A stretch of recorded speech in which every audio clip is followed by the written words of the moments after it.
Sepatikan. Aku sama, Bang. Jelas. Itu banyaknya terpal. Ya, jadi untuk kasus peledakan kapal sebenarnya sudah 3 kali untuk di wilayah Provinsi Aceh.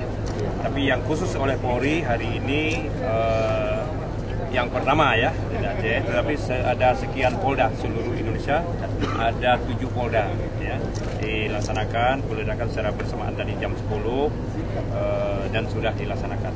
Untuk pencurian ikan memang di wilayah perairan Aceh karena perairan kita kan cukup luas dan berbatasan dengan beberapa negara. Karena wilayah kita kan cukup luas, jadi sudah beberapa kali dan berbatasan dengan negara lain yang terutama dari kapal-kapal dari Thailand masuk.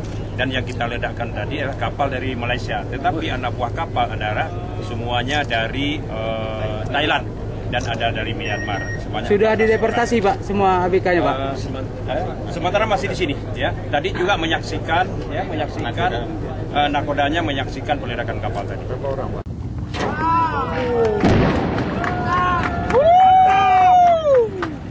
Mantap. Masih ada.